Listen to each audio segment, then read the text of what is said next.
అందరికీ నమస్కారం. ఈరోజు మనం శివపురాణంలో ఉన్న ఒక గొప్ప శివభక్తుని గురించి తెలుసుకుందాం.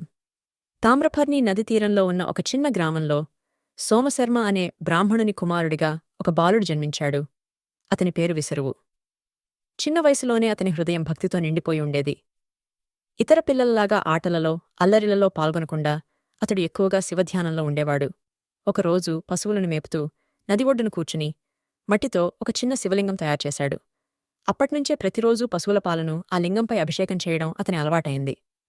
ఆ భక్తిని చూసి దేవతలకే ఆశ్చర్యం వేసింది.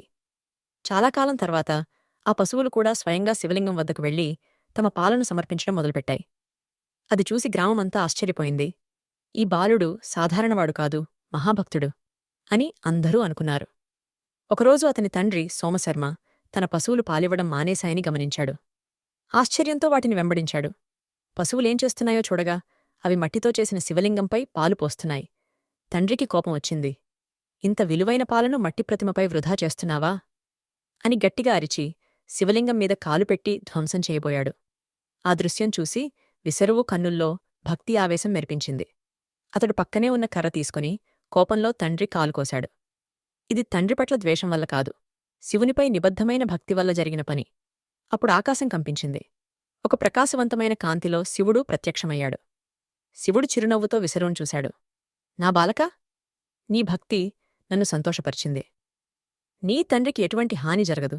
నేను అతనికి ఆరోగ్యాన్ని తిరిగిస్తాను అని చెప్పి శివుడు సోమశర్మకు క్షేమం కల్పించాడు. తరువాత విసరువును ఆశీర్వదిస్తూ అన్నాడు. ఇప్పట్నుండి నీవు నా గణాధిపతివి. నా ఆలయాల్లో జరిగే పూజలను నీవు రక్షించాలి.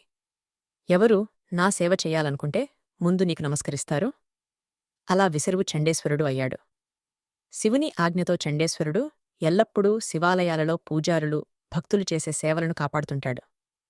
అందుకే ఈరోజు కూడా ఏ శివాలయంలోనైనా పూజ పూర్తయ్యాక పూజారి చండేశ్వరునికి నమస్కారం చేసి గంట మోగిస్తాడు. అదే చండేశ్వరుని పూజ అనంటారు. చండేశ్వరుడు కథ మనకు ఒక గొప్ప సందేశమిస్తుంది. నిజమైన భక్తి అంటే దేవుడిపై నిస్వార్థమైన ప్రేమ. మన భక్తి ఎంత శుద్ధంగా ఉంటే భగవంతుడు అంత త్వరగా మన పక్కన నిలుస్తాడు. శివుడు క్షమ, కరుణ మరియు ప్రేమకు ప్రతీక. భక్తుని భక్తిని పరీక్షించి చివరికి ఆశీర్వదిస్తాడు. ఇలాంటి అద్భుతమైన భక్తి కథలు తెలుసుకోవాలంటే మా సనాతన స్టోరీస్ ఛానల్ను లైక్ చేయండి, షేర్ చేయండి, సబ్స్క్రైబ్ చేయండి.